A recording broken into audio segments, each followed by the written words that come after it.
Mamshi! Welcome back muli sa aking YouTube channel. And for today's video, magbabahagi na naman ako sa inyo ng kakaibang recipe for today.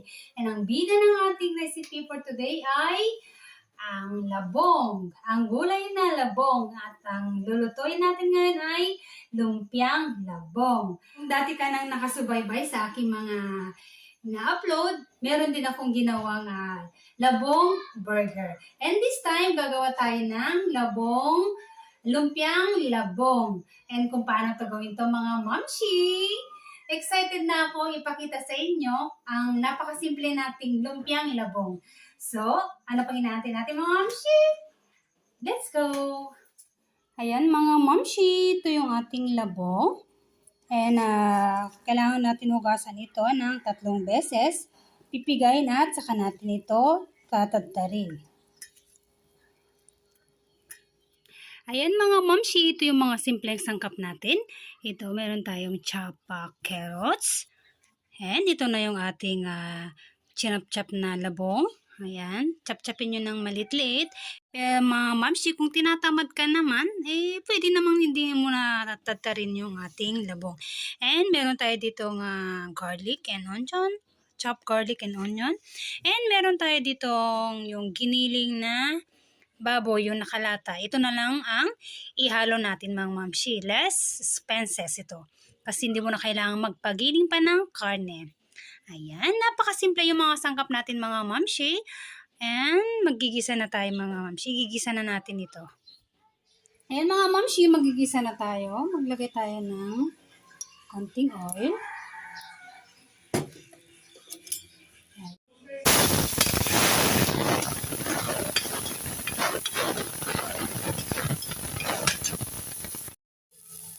Sunod natin ang ating garlic.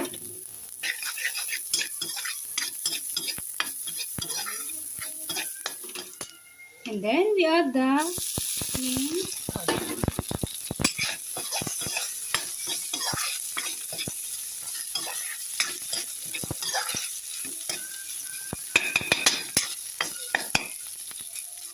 Ayan mga mamshi, nilagay ko na yung ating chop labong at ang ating chop na carrots.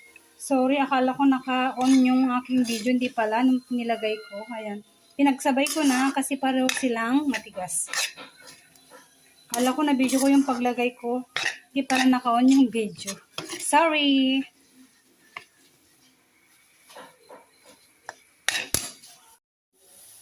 Lagyan natin ng konting tubig.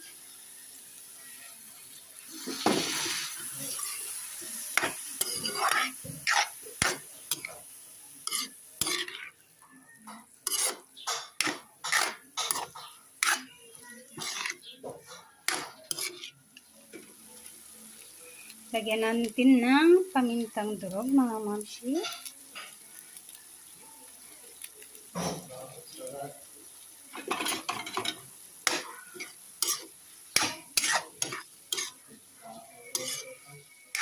Ayan, para perfect ang kanyang lasa, lagyan natin ng ano na to? Oyster sauce. Lagyan natin ng oyster sauce.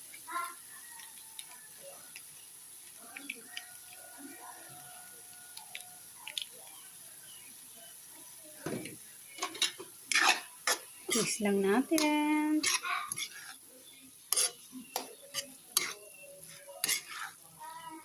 Then, maglagay tayo ng salt to taste.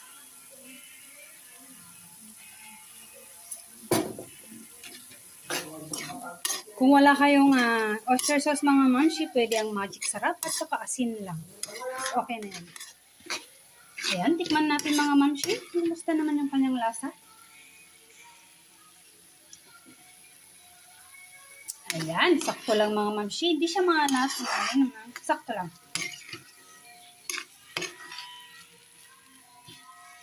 Ayan mga mamshi, ito na yung naluto nating labong.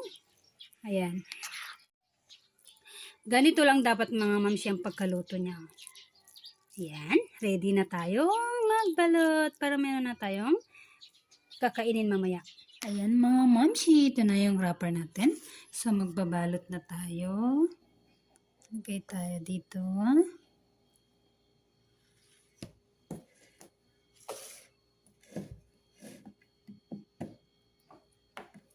Para mas maganda mga mamshi, ganyan natin.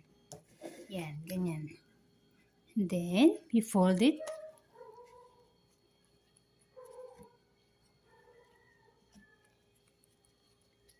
Yan. And then, meron tayong ditong tubig para siya dumikit.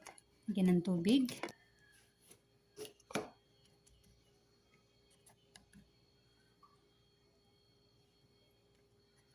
Yan. Ayan mga mamshi. Ayan mga mamshi, ito na yung nabalot nating lumpiang labong. So, ipiprito na natin ito mga mamshi. Ayan mga mamshi, mainit na yung mantika natin. So, prito na natin ang ating lumpia.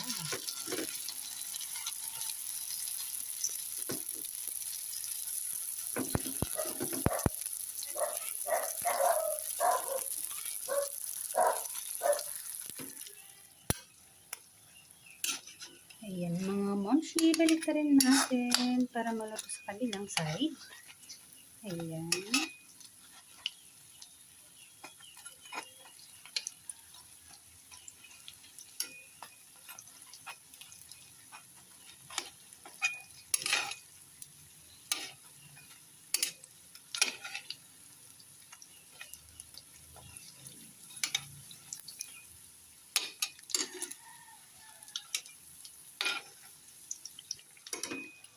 Ayan mga mamshi, luto na. Pwede na tayo itong hanguin.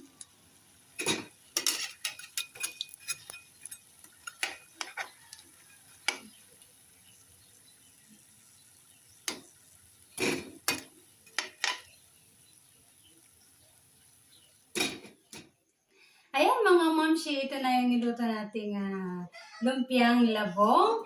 And masasabi kong hindi ito maalata ng ating mga kids kung ito ating ipapakain sa kanila. At sa mga ayaw na kumain ng labong, kaway-kaway dyan. Pero alam nyo ba, ang labong ay mayaman din sa vitamina?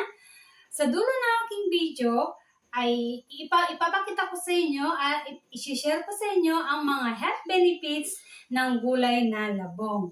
And masasabi ko ito mga mamshi, masarap siya. Kasi habang nagluluto ako, tinitikman ko na siya. And hindi mo mahalata na ito ay isang labong mga mamshi kasi chop-chop natin ng maliliit. Pero kung tinatamad ka nga, mga mamshi, pwede mo na itong lutuin kahit hindi mo na i-chop-chop o tatadtarin. Kaya lang, mas masarap pag, mas maganda kung chop-chopin mo para sa ganun, para siyang lumpiang Shanghai. Ayan mga mamshi, muli binigyan na naman natin ng ibang putahe. Ang pangkaraniwang gulay na labong. Ang iba, ginagataan ito, inaadobo, inaatsara. Tayo naman ginawa nating lumpia para kakaiba naman siya. Muli, maraming salamat sa love and support ninyo sa inyong mamshi. Hanggang sa muli nating pagkikita at pagsasama. Abangan nyo ang aking mga iba pang mga recipe na ibabahagi sa inyo. Bye and God bless! See you soon!